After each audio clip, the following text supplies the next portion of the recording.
Welcome to the Lindsay Hadley Podcast Show. I'm coming to you from the North Shore of Oahu, where weekly I interview some of the world's most inspiring people from business, philanthropy, and entertainment. I love collecting humans, and these are some of my favorites I've found along the way. This podcast is brought to us by Capita Financial Network. Do you need help with the next steps of your financial plan? Think Capita. Capita is a financial network built around you.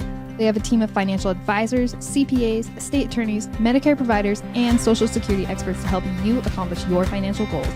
Call or schedule a complimentary consultation at 801-566-5058 or visit their website at capitafinancialnetwork.com. You can also check out their financial education podcast, The Financial Call, available on Apple, Google, Spotify, and YouTube.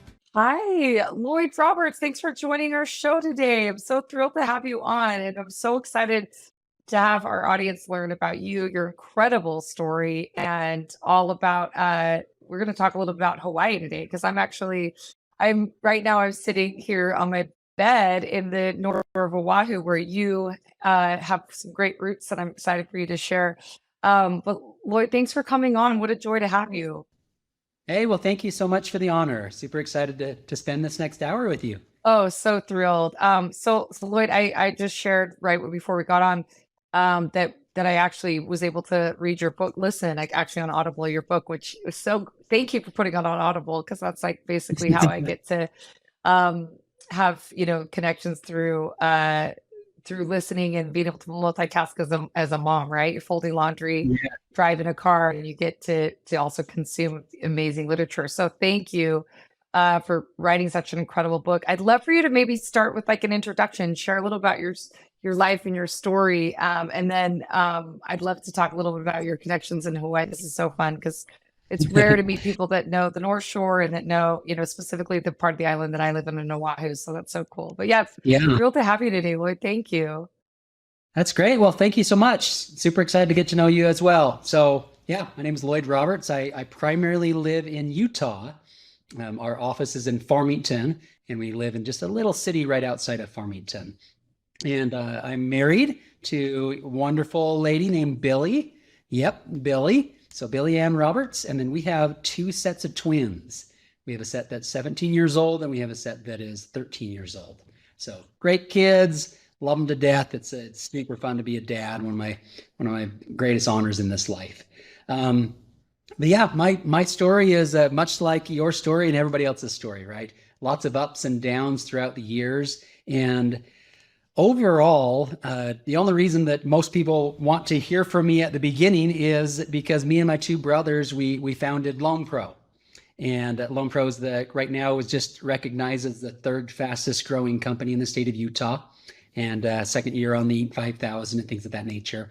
And we were just recognized as a unicorn here in Utah. So pretty excited about that. We bootstrapped the business until just about 20 months ago. We did our very first capital raise ever, and it was Utah's largest Series A capital raise in history. So it's been a fun ride, and the business has grown very nicely since that capital raise just shy of 2 years ago. And then in that journey, we've had a lot of fun in some different categories. The book that you mentioned, Lindsay, it's actually not about business. It touches on business, but it's more on how to become truly fulfilled in this life. And so would love to talk about that some as well. Lindsay, sounds like we have some roots as well in Hawaii. Be happy to talk about that. And then recently, just last year, we formally got our 501c3 to start a public charity called Become More. And that's where I spent a decent amount of my time right now. But a third of my working hours are on the Become More charity. We asked our older brother, who was a professor at the University of Utah, if he would retire from that and work full-time in the charity. He speaks Khmer, or the Cambodian language. Just got back from a 2-week stint there. He did, and my other brother did just on Sunday. They took out a team of 12 of our LoanPro employees and plus ones to Cambodia to go on these service trips that we're doing out there. We'd love to talk about the villages that we're adopting and how we're trying not to just be the Americans that go in and save the day and take our photo op and bounce, right? But rather we really want to make some sustainable difference out there. So we feel like our approach is a really unique approach. And Also, the charity from its roots is not one that is reliant on outside donations.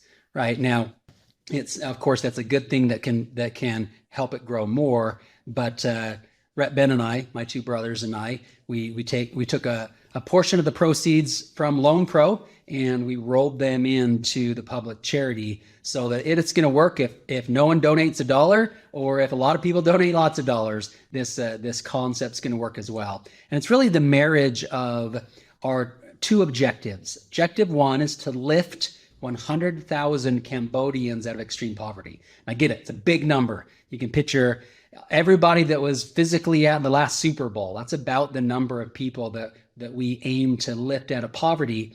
And we are doing that through two ways. One, we're doing that through improved education, and through improved opportunity. We can talk about the moving parts there.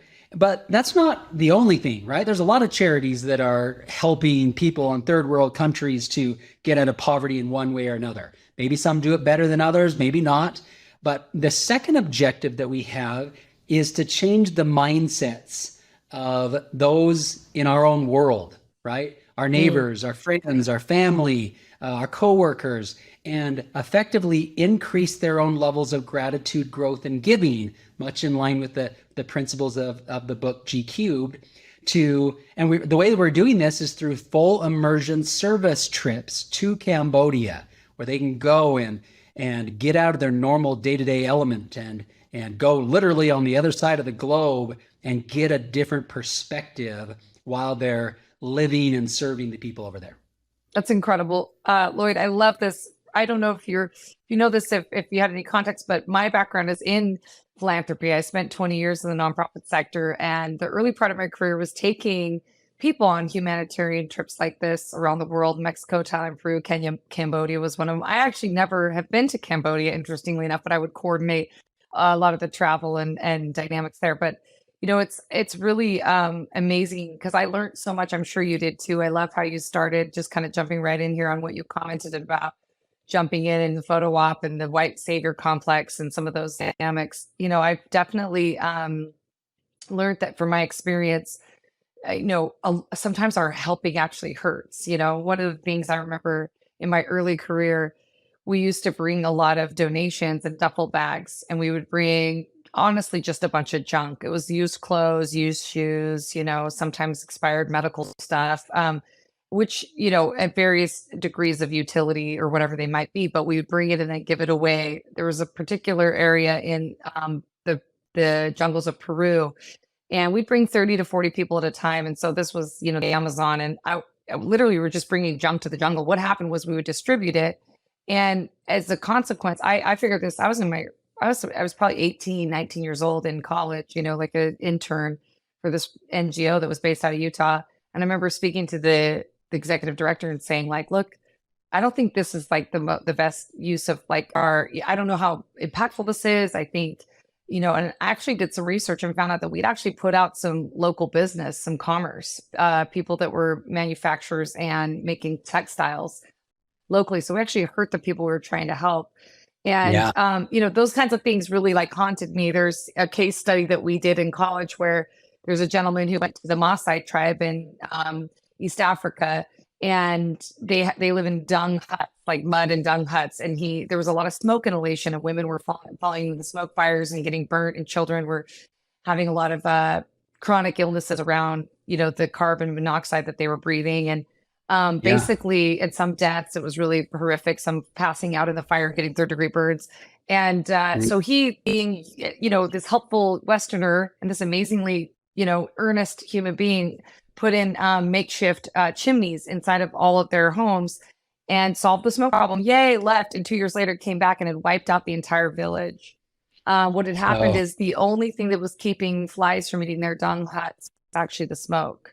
So this inherent assumption that we sometimes come with of how we can sometimes cause, problems. And so anyway, I'd love to hear your thoughts on that, and know more about your work with, you said the charity's called To Becoming More. Is that what it was? Yeah, it's called Become More. You can go to becomemore.charity or becomemorecharity.org. But yeah, you're right. There's there's a way to help that effectively is the easy way, right? And those are the things that we call the photo ops. Yes. And they don't really do much for the giver, and they don't really do much for the recipient. And as you mentioned, sometimes they can be more harmful than helpful. Yeah. And so we've chosen to run Become More like we run LoanPro, right? Like a business. Prudent with every dollar. Yeah. It's not about, hey, just do something good, but is this the best that we can do with this dollar? And honestly, that's one of the questions that we had a couple of years ago is, what is the value of a human life? And is the value of a human life different based on where they live, right? Therefore, how much impact can I have with the dollars, right? So we've moved 7 digits into Become More charity, and Cambodia is arguably the poorest place on the planet. But the last 2 years in a row, they were ranked the happiest people in the world. 2 years in a row. Isn't that interesting? Fascinating. We often correlate, financial stability with happiness, but that would claim otherwise if this very poor nation has been ranked happiest people on the planet 2 years in a row. So yeah, I could talk an hour just about Become More, but I'll hit on it real quick. So our strategy is we are adopting villages. But once again, as you brought up, we don't want to be the American saviors that necessarily come and do this. And effectively, that means that we need to adjust it so that it's not us doing it, but it's the community doing it. So we have moved the commune chief, which is over 7 villages, onto the Become More payroll. He's now an employee of Become More. And so any decisions that are made are done with the commune chief and the village chiefs. And they come together and they decide. And if we have resources to use, we don't just say, we pick you, we're going to do this thing for you. Rather, it goes through the normal formality that they're used to and that they're all behind, that they sign off on, right? We build a house for someone. We're not doing that anymore. But when we did that process, it wasn't us that picked the person. The community picked the person. And then they got behind it and they helped in the process, right? So we're really doing a couple things. One side of the aisle is we have a central hub. Right now we're only sponsoring, or we call it Adopt a Village. And the objective is in a decade, everything that we're doing will be done by the local village, and the Americans, they will never have to step foot again in that village, and they will be better off than even when the Americans are there. So we're doing that through a couple ways. First, we are installing clean water right on site at the primary school. So that's the central hub, is their primary school. We partnered with them. They understand that this is the central hub. It's where everybody in the village goes. And in Cambodia, you probably know this, but their water is bad either way. If they get it on the surface, they have very bad, human feces in the water. And if they drill down and get it from a well, then they have toxins in the water. So either way, poisoning them one way or another. So we've installed clean water so that they can have that basic necessity as we would look at it. Second, they don't know. It's an education and it's access to proper dentistry, right? So they don't brush their teeth. They don't even know what a toothbrush or toothpaste is, right? Yeah. We just did a dental and over 55% of their teeth are black, just in overall off of the photos that we took. Wow. Right? And they just don't know about that. So what are we doing? Well, at the start of school, they start their day by brushing their teeth at school. And they store their toothbrushes at school, and they store their toothpaste at school. And the teacher's the one that facilitates this at the start and the end of each school day. Because they're not going to learn this practice at home. So they're going to learn this at school, and then eventually they'll take it home. So our objective is to lean into the 8 to 18-year-olds so that we can change those next generations. So we're doing that first water, next dentistry, next is prenatal vitamins for the pregnant women and the young children. And also with it, they still have quite a few education and access needs when it comes to feminine hygiene. So we're leaning into that. And so that's more on covering basic needs. On the other side of the aisle is education. What can we do so that we picture in our minds that there's a ladder and it goes up a wall. You want to get to the top. We're not giving them rung 2 through 10. We're giving them rung 1, and then some will choose to climb to the top and some won't, right? But we view it as a gift that we have to be able to give them rung one and invite them and teach them how to climb thereafter. And some will do it and some won't, and we're excited to see what the difference is between the two. But on the education side, we found that one of the biggest indicators of getting out of poverty in Cambodia is if you know how to speak English. So we partnered with the primary school. They get out at noon, and at 12:30, for a couple hours, we've hired 4 English teachers, and they teach over 200 kids English. And they're getting quite good. They're all wearing Become More shirts. It's the cutest thing ever. And so 1, we're teaching them English. 2, we're teaching them animal husbandry. And this spills outside of just the kids, but we are primarily focusing on the kids. This is with chickens and pigs and cows. I don't know if you've seen a Cambodian cow, but it looks bloated, maybe pregnant, but it's not. And it looks like it's anorexic. You see all its ribs and everything, right? It's because, yeah, they don't actually have a base understanding that there's a difference between nutrition with straw versus corn. And so they feed them and it fills their belly, but they don't understand that they're not getting proper nutrition. So their cows are on average having a baby about every 2 years, when if they were healthy, they would likely have one every 1 year, right? So animal husbandry is the second thing we're doing on the education side. And the last thing that we're doing is my brother Wade has invented a game. It's called the Become More game. It's effectively kind of a cross between Monopoly and Cash Flow by Robert Kiyosaki. I don't know if you ever played that $200 game or not, but yeah. So his general philosophy is teach us in the first world country how to get out of poverty and acquire wealth and get out of the rat race, so to speak, right? And you do that in the United States by acquiring assets that produce cash flow, right? And that's kind of the whole point of his game. Well, this game, Become More, is in Khmer, the Cambodian language, teaching them the 2 different ways to play the game.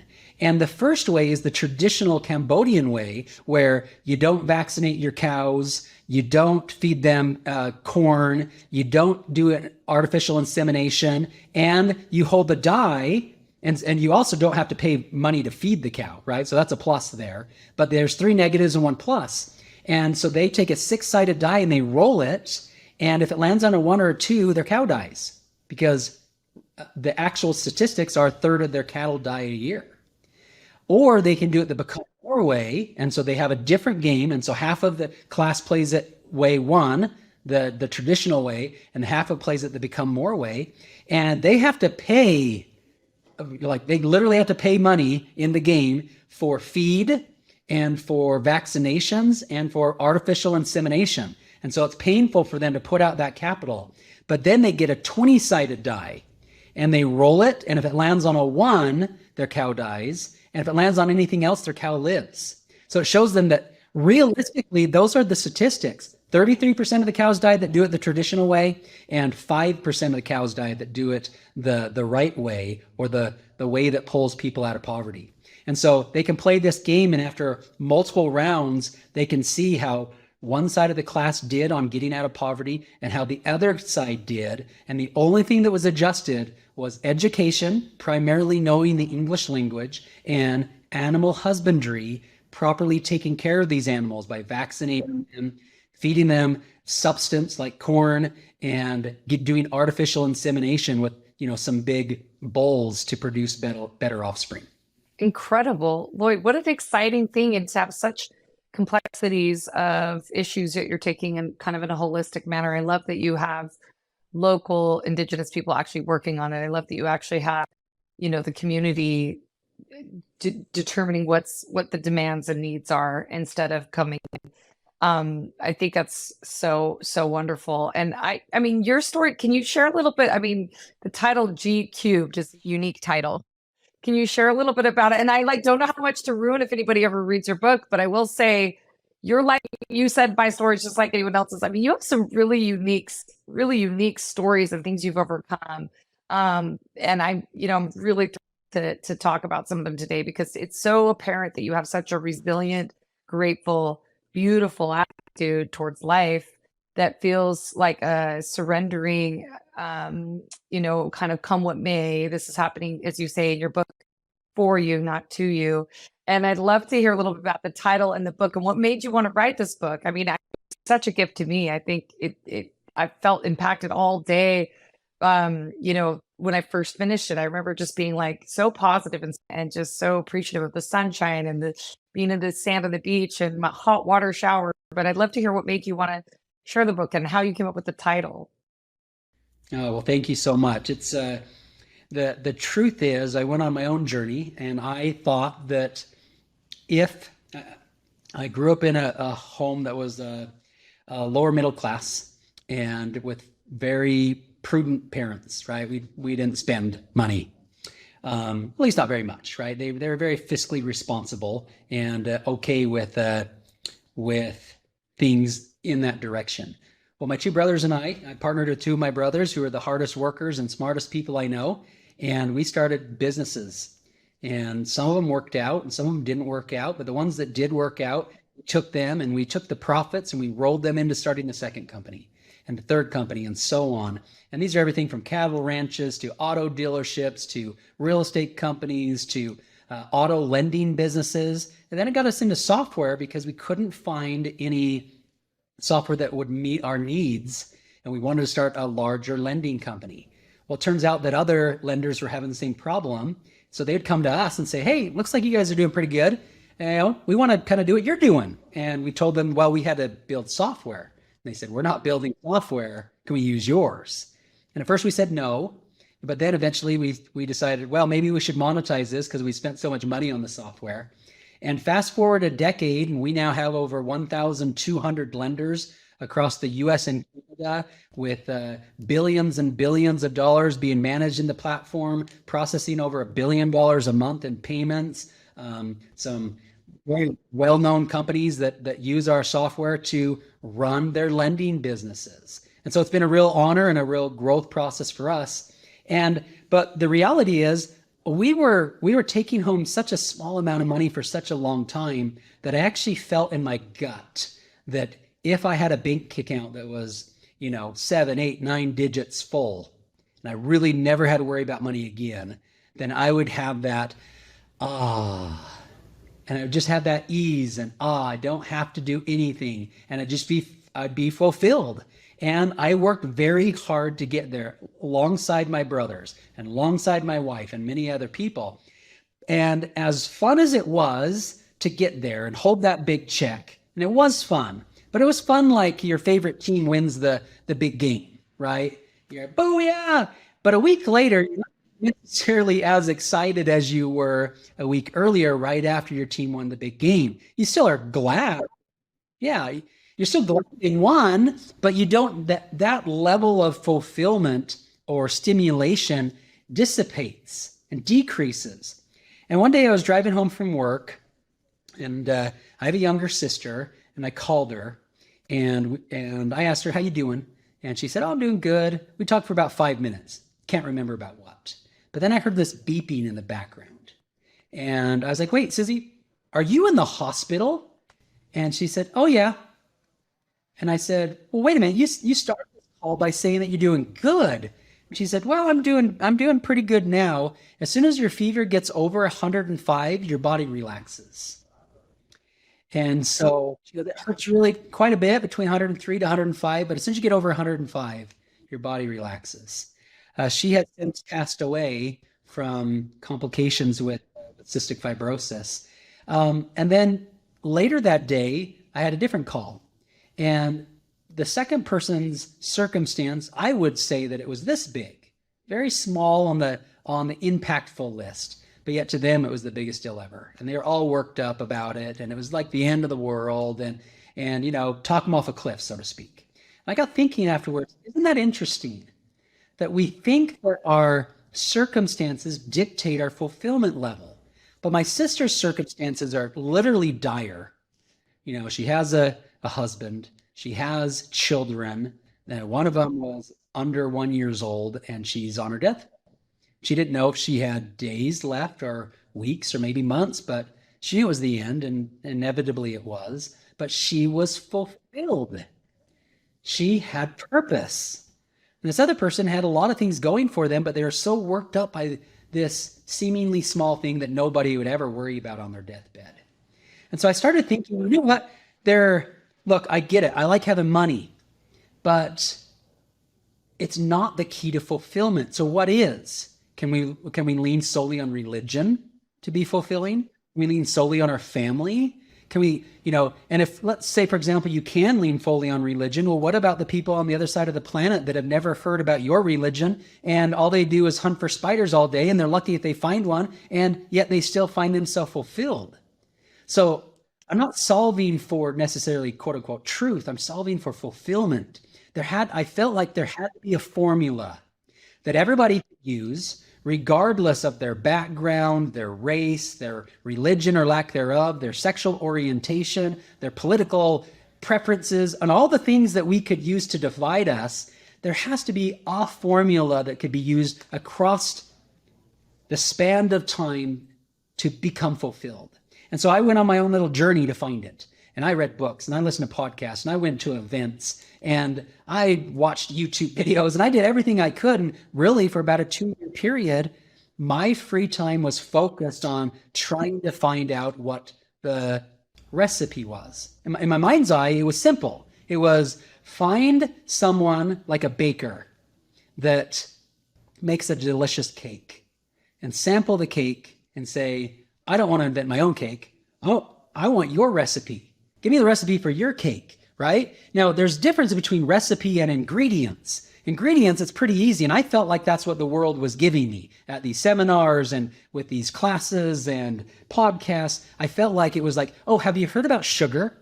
Oh, yeah, it's amazing. Let me tell you all about sugar, right? What about flour? What about chocolate? What about salt? What about strawberries? All this stuff. And I was left saying, yeah, those are some amazing ingredients. Okay, what's the recipe? And I felt like the answer that I was often given was, well, what do you mean? You come up with your own recipe. You're a unique human. Come up with your own recipe. And how could there be a recipe for everyone when you're unique? And my thoughts were, but wait a minute, you've made a delicious cake. Just give me that recipe. And it's not just the ingredients, it's how you mix them, right? If you give me all the ingredients for an amazing cake and I just throw everything into a bowl and then it's just this mess, right? I need to know, crack the egg and then whip it and then add the next thing and then do this and then put it in the oven for X amount of time at the X temperature and then let it cool and then mix 2 other things together and then smear it and boom, then I got it. So I went on my own journey to find out, is there truly a recipe that any human could use to become fulfilled? And I specifically avoid the word happy because I think Disney kind of took that word, right? And it means like 100 things. Are you happy? Well, if you say, yeah, it's like, okay, great. Which one of the happies are you, right? But when I ask, are you personally fulfilled, it really narrows it in on what I personally was looking for. And so in that journey, in all candor, I was thinking these thoughts and having these questions go through my mind, along with the teachings of Tony Robbins and dozens of others and scriptures and conversations with my spouse and brothers and everything. I was running on the treadmill one morning. It happened to be the morning of my sister's birthday after her passing. And I literally audibly said, what is the formula? And I have a weird time explaining this next part, but it was like a stacking and it just came to me. And I literally saw a white t-shirt in my mind with a big capital G on it, to the power of 3. And I audibly said G cubed. And then it was like, boom, boom, boom, boom, boom, boom, right? And that's the formula. And the book goes all in it. I've been talking for quite a while, but it's really, there's 2 things I'll highlight with it. One, as if you saw a capital G with an elevated small 3 to the side, you would innately know that it's the multiplication of the G's, not the summation of the G's, right? But the trick is, I believe that our unconscious minds don't do that formula. They do the summation formula. So they say, let's imagine that we're in high school and you only have 3 classes and you get an A in the first class and a B in the second class and a C in the third class. Well, you would probably say, okay, I got an A, B, C. My GPA is a B average or a 3.0. And you'd be right. That's how it works, right? But this is not the summation. I think it works for you. I can look at you, Lindsay, and say, okay, you got a 5 on gratitude. You got a 4 on growth. And you got a 3 on giving. If I put all those together, you're probably a B level of overall fulfillment. And I think it works for you, but when I do it for myself, I'm left wanting. And I believe that then is discouraging to the individual. And they say, the formula is not broken, because I believe it works for Lindsay, but it didn't work for me. So something's broken in me. And it's sure hard to want to raise your gratitude, your growth, and your giving scores when you feel like the formula just doesn't work for you. And the reality is that it's not you that's broken. It's the formula that's broken. It's not the summation. It's the multiplication. Whatever you want to call it, there's an invisible G. There's an invisible multiplier that's in the formula. Call it grace, call it God, call it Mother Nature. I don't care. Call it what you want. There's some type of a multiplier in there that changes it all up, right? So imagine that same person that had an A, B, and C, or a 5, a 4, and a 3. If you sum them together, you would say it's a B level of fulfillment. But what happens when you multiply them, right? If you take a 5 and times it by a 4, you got 20. And then you times it by 3, you have 60. Well, the 60 isn't a B level of fulfillment. It's a D level of fulfillment. And so imagine thinking that you're supposed to feel like a B and you feel like a D.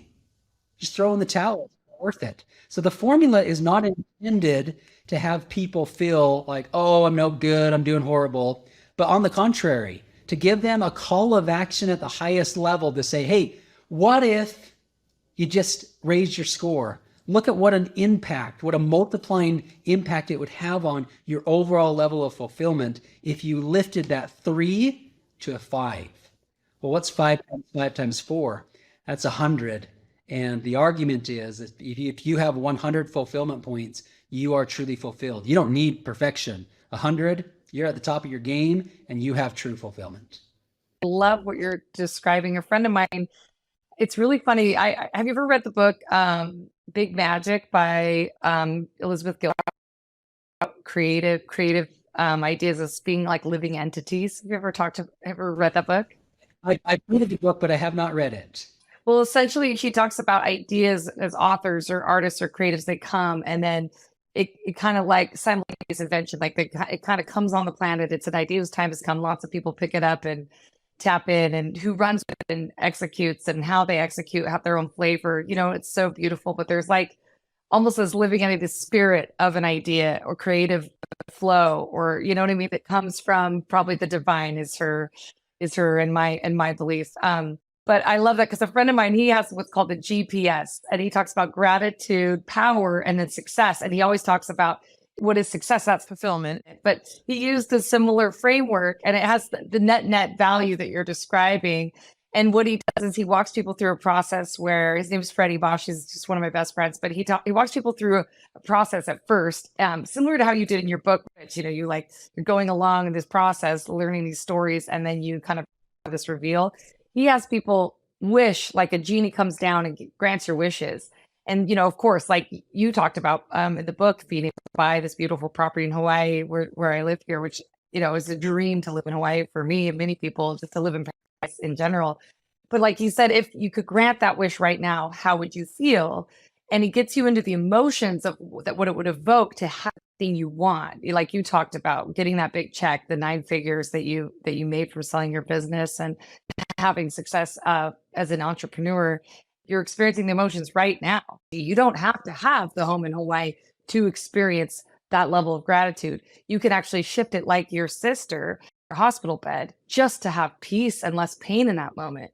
Made her feel like she was having a great day. Like that's so, it's all relative, but it's so profound and true because we can't control our circumstances, right? So you talk a little bit about, you talk about in your book, the cystic fibrosis that your sister has, and you also have suffered cystic fibrosis. Can you share a little bit? That is a genetic disease. Is that correct? Really special woman. She viewed things from a very different paradigm than most, and it has had an impact on me, and I hope that it's had an impact on others as well. But yeah, frankly, my parents had 3 children with cystic fibrosis, and Susie was the youngest one, and I was the sibling right above her. And it's it's something that doesn't define me, but it's something that requires some constant maintenance, and it is easier to get sick, and there's some difficulties with, I can't digest food, so I take enzymes to help me with that. The mucus in those with cystic fibrosis is much thicker. And if you think about all the different places that are lubricated that way, and if it's thicker, all the different problems that can potentially cause, it can be an extensive list of problems. One big one is the lungs. That's typically the way that most people with cystic fibrosis pass, is their lung capacity gets, very, very low, 30%, 20%, and then they just can't do it anymore, right? But there's other things as well. Reproduction is difficult for males and females, but males with cystic fibrosis. But we were able to do in vitro fertilization and got 2 sets of happy, healthy twins. So super excited about that. But really, it's ended up being a gift, right? Because there's that old country song that says that live like you were dying. And what if we all did? What if you were told you got 6 months? What if you were told you have 6 months left to live unless you tell anybody, and then you immediately die? But if not, you have 6 months left to live. What would you do different in the next 6 months? Would you treat your spouse different? Your children? Would you maybe put your phone down a little bit more and look into your loved one's eyes and listen to what they're saying instead of try to prepare what you're going to say next? Right? Would you get so worried about that little mess? Or what would you focus on different if you were told that you have 6 months left? And so in many ways, that's been a bit of a blessing for me in my life. When I was 10, they told me that I'd probably make it to my late teens. And in my late teens, they told me that I'd make it maybe 5 more years. And now they just don't know what to tell me, right? And you proved them all wrong. That's amazing. It's been good because it's allowed me to be able to see it a little bit more like that. Not saying that I have 6 months left by any means, but to think about it from the perspective of, does this really matter?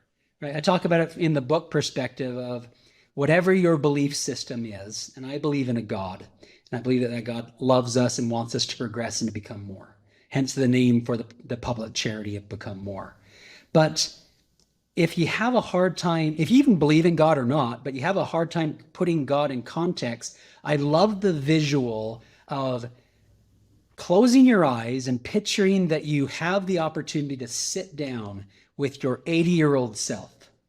And he or she is happy and healthy and a big smile on his or her face. And they have that glow about them. And their body's in good condition. And their eyes are smiling. And you literally get to sit down with your 80-year-old self. And you get to talk with your 80-year-old self.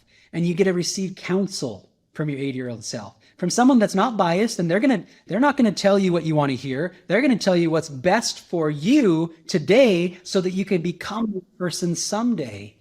And so I'll often do that visual, and I'll sit visually with my 80-year-old self and have a conversation. And I find out that more often than not, my 80-year-old self knows what to do in a given scenario. Wow, Lloyd, that's incredible. I was just going to say, I'm so grateful that we're talking about this, and I'm so glad your book wasn't focused on business. I think business is sunny and inspiring to explore, and our firm, Capita Financial Network, we help people utilize money and resources to fuel businesses. Our own business, employs all of our incredible staff, and we grow in such a way that professionally and personally. But at the core of it, those are just modalities for what you're talking about, right? Business, family, creation, art, writing a book, whatever it be, surfing, right? Building a home. They're just modalities to become more, as you've said. So I think you're getting at the core of what it means to be human. And I just think it's so important. And we know this, my mentor who passed away to COVID during, actually it was a year ago in February. He was he was a father figure to me, like my hero. His name was Joe Ritchie. He always spoke about things being dumb smart. He talked about common sense not being common practice. And I think a lot of us know the things you're saying, they resonate at a core level, at a spiritual level. People saying, yeah, that's true. Yes, I know that my attitude determines, how I experience the world, that what happens in my mind is portrayed out in my reality. Like people know this, but yet, and today we live in a kind of an epidemic of, struggling with mental health and anxiety and depression, and having had my own lived experience with that, it feels like it's happening to you. When you share this positive perspective, how do you do it in a way that when someone's in the thick of it, like I'm thinking of a friend of mine who just lost a second child, right? Like child feels like the most impossible tragedy. To bury a second child unexpectedly in a tragic accident, I just think about her every day, and I think what I wouldn't give to alleviate the suffering she must be in, right? Like as a friend and an associate that knows her, who just has a spectator sport moment in this tragedy of her life. And I just think you tell someone when they're in it, when your nieces and nephews are burying their mother, and your brother-in-law burying his beautiful wife, and your parents are burying their baby girl. Like, how do you tell someone in the moment? Because it kind of feels like you have to get through that horrific suffering to have the paradigm. Does that make sense of what I'm sharing? I don't know if I'm wrestling with that appropriately. It's such a large temptation to go sprinkle some sugar on it. And the reality is that actually everybody knows it doesn't help, but hardly anybody knows what to do. So how do you actually help in those really difficult circumstances? Well, they're all different. And so I can't be prescriptive on exactly what to do. But from personal experience, and you hit on it earlier, to help people understand that everything, even the bad stuff, especially the bad stuff, is happening for you and not to you, is a fundamental mind blower. And I'm not saying that there's happening for you so that you have a good experience that day. I'm saying, what if you could help somebody understand that some higher power trusts them enough to have them go through this garbage right now? That this higher power trusts them enough because they have a bigger calling in this earth, and it requires some growth, requires some pain. Maybe it requires understanding that others struggle and have difficulty, and maybe they're going to have to be there for their child or a neighbor or someone else, and maybe they have their own calling.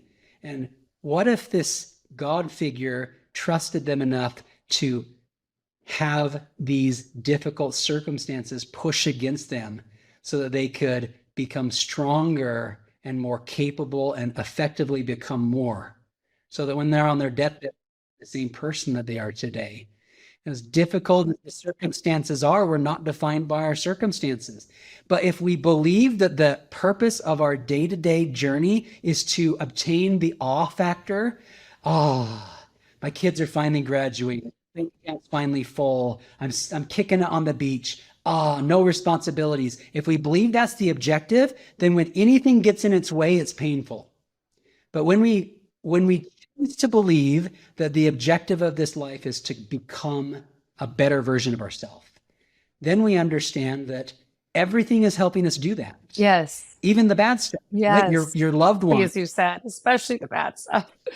It really does. It's so true. And it's terrible. It's terrible to say that when someone's in it, but it is absolutely true. I think everybody I've ever asked, the hardest things that ever happened to you, would you trade it when they're on the other side and they've gained all the fruits of it, and they can look back in retrospect and they have that larger perspective.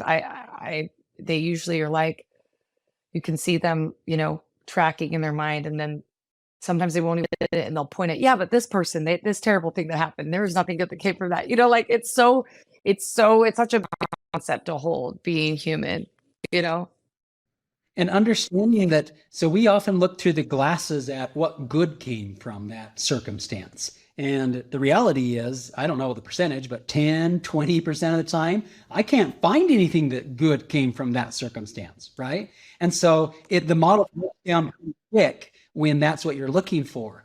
But when you're not looking for what good came from it, when you're looking at it from how does the Supreme Being trust me enough to allow me to grow through this so that I change, not so that I have easier life, so that I become a better person and I can have more light flow through me. Well, now it's a different perspective. Right now we look at a trail and we see all these we could look at those big rocks on the trail and say, oh my goodness, look at all these rocks, all of these stumbling blocks. Everywhere I go, there's stumbling blocks. I mean, that's not cool. But if we stumbling blocks to be smoothed out, we're going to be sorely disappointed. And we might even have a strong argument that there is no supreme being because those rocks are not smoothed out. But yeah, that's not the objective. The objective is to learn how to visualize those what could be called stumbling blocks into stepping stones. They're the same rocks. You just call them something different and you perceive them as a place to step instead of a place to get tripped up. Yeah, I love that. I love how you make the open aperture of whether you call it God or anything else. Because, one of my best friends in the whole world is atheist. What I call God, she just calls love for others, and she puts that as her highest value.